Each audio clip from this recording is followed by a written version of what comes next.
नागपूर स्थानिक स्वराज्य संस्था विधान परिषदेच्या निवडणुकीमध्ये आता रंगत यायला लागलेली आहे, कारण दोन्ही उमेदवारांना प्रचाराला जे आहे ते वेग घेतलेला। आपल्यासोबत काँग्रेसचे उमेदवार अतुल लोंढे आहेत। अतुल भाऊ, कशा पद्धतीने सगळी ही निवडणुकीची आता प्रचार यंत्रणा तुम्ही राबवत आहात, कारण गटातटात विभागलेली काँग्रेस तुमच्या निमित्ताने एकत्र झाल्याचं चित्र नागपूरमध्ये पाहायला मिळतं।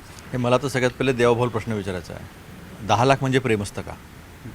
आमच्या आमच्या मतदारांना 5-5 लाख आता घ्या, 5 नंतर घ्या, अशा पद्धतीच्या ऑफर अननोन कॉलर आय डीवरून येऊन राहिलेले आहे।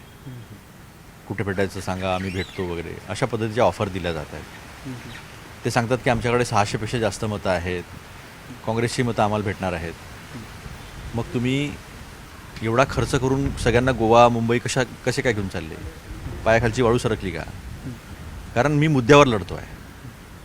मी अनेक ठिकाणी फिरताना असं दिसतं आहे की जलजीवन मिशनच्या योजनाच झाल्या नाही, फिल्टर प्लांट नाही, लोकांना गढूळ पाणी मिळतं आहे, आरोग्याचे प्रश्न आहे। नगरपालिकांचं नेतृत्व करण्यासाठी, त्यांचे प्रश्न मांडण्यासाठी विधान परिषदेमध्ये भाजपचे उमेदवार मांडू शकणार आहे का? त्यांना सांगतील तुला काय कळतं, आम्ही बघतोय ना। मला नाही म्हणू शकणार तसं। मी हे मुद्दे चांगल्या पद्धतीने मांडू शकेल, पण मला बावनकुळे साहेबांना प्रश्न विचारायचा आहे की ते सांगतात की पेट्रोल डिझेलचा खर्च वाढला असता, मग हे पैसे तुम्ही कशासाठी खर्च करून राहिले? महागाई आहे, लोकांना 1000 ग्रॅमच्या ऐवजी 800 ग्राम 1 किलो म्हणून दिल्या जात आहे। कालचीच वृत्तपत्राची न्यूज आहे, GSTची ॲडजस्टमेंट कशी करून राहिलेली आहे। लोकांवर एवढी महागाईचा प्रचंड मार आहे। मग तुम्ही हे 600 लोक घेऊन जे सहलीला निघालेले आहे गोव्याला वगैरे, किती खर्च येतो?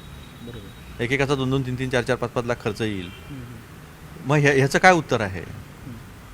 म्हणजे तुम्ही केवळ लोकशाहीमध्ये निवडणुका झाल्या नाही पाहिजे, आमची हुकुमशाही चालली पाहिजे, आम्ही म्हणू तसं, हेच दर्शवतं ना याच्यामधनं। तर एक गोष्ट नक्की आहे की 10 लाख म्हणजे प्रेम असतं का? कारण काल देवाभाऊ बोलले होते की लोकांना प्रेमाने लोकांची मनं जिंकावं लागतात। खरं आहे ना, पण त्याचा अर्थ हा आहे का तुमच्याकडनं अशा कशा ऑफर येऊन ना तुमच्या पक्षाकडनं?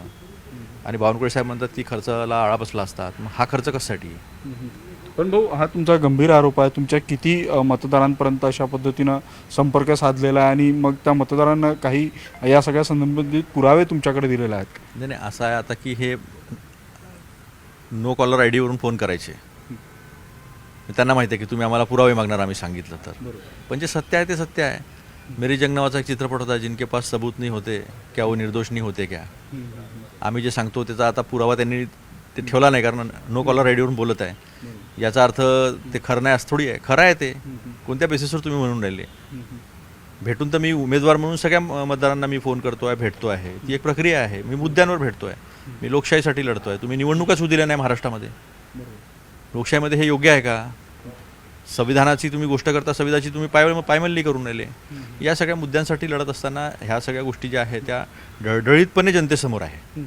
भाऊ, या संदर्भातलं तुम्ही काही निवडणूक आयोगाकडे तक्रार करणार आहे का? कारण अशा पद्धतीने जर निवडणूक प्रक्रियेवर मतदारांवर दबाव आणला जात असेल तर ही गंभीर बाब आहे। आता आमचं लक्षात ठेवून आहे आम्ही, जसं आम्हाला ही माहिती मिळाली, आम्हाला असं वाटलं होतं की ते खूप कॉन्फिडंट आहे, ते सांगतात की आमच्याकडे 600 मतं आहे 836 पैकी, तर म्हटलं असल्या कुठल्या गोष्टीला ते जाणार नाही, बळी पडणार नाही असल्या कुठल्या गोष्टीच्या। पण त्यांना कदाचित हे दाखवायचं असेल की बा काँग्रेसची मतं आम्ही घेऊन राहिलेलो आहे, पैसे देऊन विकत घेऊन राहिलेलो आहे, तर ते असा काही प्रयत्न करत असतील तर आता आम्ही सजग आहोत। असं काय केलं तर आम्ही त्याचे पुरावे पण तयार ठेवणार। बरं, तुमच्यासमोर आता हे तुमची काँग्रेसची मतं टिकवून ठेवण्याचं आव्हान असेल, कशा पद्धतीने तुम्ही नियोजन करता? कारण काहीच दिवस आता शिल्लक राहिले। सर्व नेते एकत्रित आहे।